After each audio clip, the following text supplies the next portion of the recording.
여러분 안녕하세요. 2021년 새해를 맞이했습니다. 올해는 좀 더 자주 좋은 동영상을 올리도록 하겠습니다. 여러분의 계속적인 응원과 구독을 부탁드립니다. 2021년 한 해 동안 여러분 모두 건강하시고 좋은 일 많으시기를 기원합니다. 오늘 미국법 이야기는 가족에 대한 증언 거부를 다루도록 하겠습니다. 형사사건에서 부모가 자녀에 대해 또 자녀가 부모에 대해서 불리한 증언을 해야만 할까요?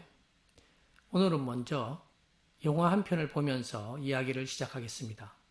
Before and After라는 제목을 가진 이 영화는 1996년에 개봉되었습니다. 같은 제목의 소설을 영화로 만든 것입니다.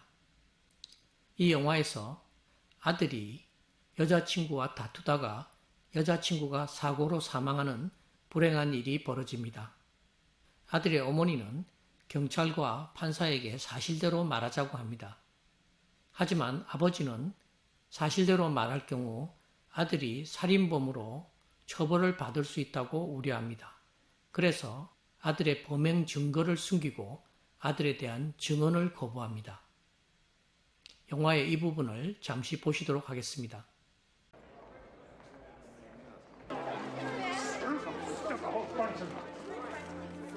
I didn't testify and I won't testify. So you can print any damn thing you want to. Here, get this one. You didn't testify? There's got to be some protection, some immunity, some kind of privilege so they can't try to make you snitch on your own flesh and blood. Why don't you write that? There's such a thing as the Fifth Amendment, you know. Yeah, ask my lawyer. There's no such thing as parent-child immunity. There ought to be. You know what you're asking for? You're asking to go to jail for contempt for... 이 영화의 내용과 유사한 실제 사례는 1985년의 포트 판결입니다. 이 사건에서 17세 아들의 살인 혐의에 대한 기소 여부를 결정하는 대배심 절차에서 증언을 거부한 아버지와 어머니가 법정 모독으로 아버지는 2개월, 어머니는 4개월간 구금되었습니다. 대부분의 나라들과 마찬가지로 미국 법에서도 증언 거부 특권을 인정하고 있습니다. 변호사와 의뢰인, 의사와 환자, 그리고 성직자와 신도 간에 나눈 대화 내용에 대해서 변호사와 의사, 그리고 성직자는 증언을 거부할 수 있습니다. 부부 사이에도 이러한 증언 거부 특권이 인정되고 있습니다. 하지만 이 영화에서 본 것처럼 미국 대다수의 주는 부모와 자녀 사이에 증언 거부 특권을 인정하지 않습니다. 이러한 미국 법의 입장은 가족 간의 증언 거부를 매우 폭넓게 인정하는 대한민국의 법과 큰 차이가 있습니다.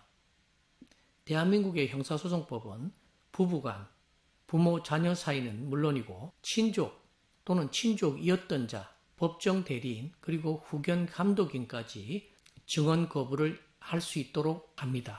한국 법은 가족 간의 증언 거부뿐만 아니라 범인은닉, 증거인멸 등도 처벌하지 않습니다. 형법은 친족 또는 동거하는 가족이 증거인멸이나 범인은닉 등의 죄를 범한 때는 처벌하지 아니한다고 규정합니다. 한국의 이러한 법은 유교 전통에서 그 기원을 찾을 수 있다는 설명이 있습니다. 논어자로편에는 잘 알려진 이러한 이야기가 있습니다. 섭공이 공자에게 말하였다. 우리 마을에 행실이 정직한 사람이 있습니다. 그 아비가 양을 훔쳤는데 자식이 그것을 고발했습니다. 공자께서 말씀하셨다. 우리 마을에 정직한 사람은 이와 다릅니다. 아비는 자식을 숨겨주고 자식은 아비를 숨겨줍니다. 정직함은 그 안에 있습니다. 그런데 여러 나라의 법을 비교해보면 이것은 유교 문화와 서양 문화의 차이라고 설명할 수는 없습니다. 일찍이 로마법은 부모와 자녀 간의 증언 거부를 인정했습니다. 이러한 로마법의 영향이 중세 가톨릭 교회법에 전수되었고 프랑스 혁명 후 나폴레옹 법전에도 담기게 되었습니다. 현재 프랑스, 독일, 네덜란드, 스웨덴 등 유럽 대다수의 국가들은 가족에 대한 증언 거부를 인정하고 있습니다. 그럼 왜 미국에서는 이것이 인정되지 않을까요?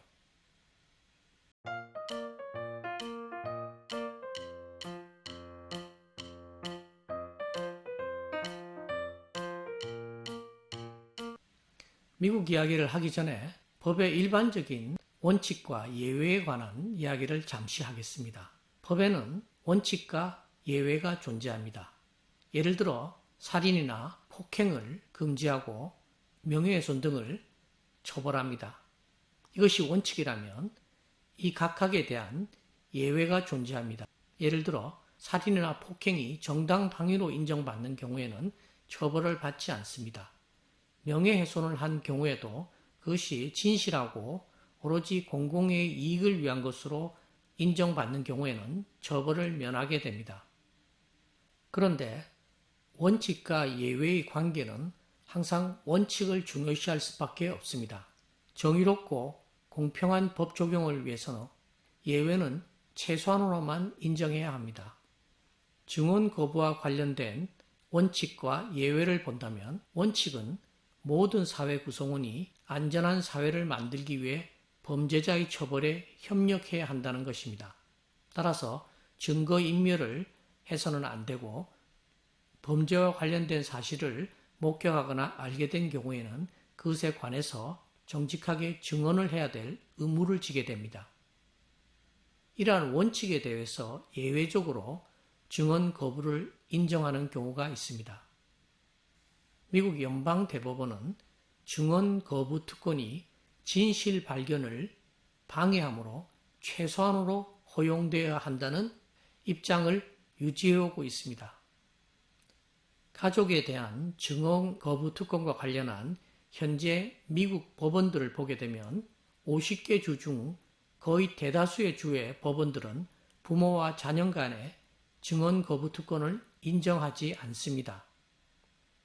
오직 3개의 주, 매사추세츠, 미네소타, 아이다호주 법원만이 가족에 대한 증언 거부를 인정하고 있습니다. 하지만 이 3개의 주에서도 성인 자녀에게는 증언 거부를 인정하지 않습니다.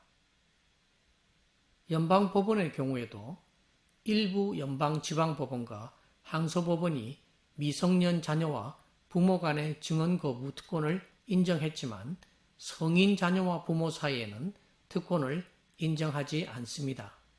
한국은 물론 유럽 대다수 나라와도 대단히 다른 미국의 법 제도에 대해서 적지 않은 비판이 있습니다.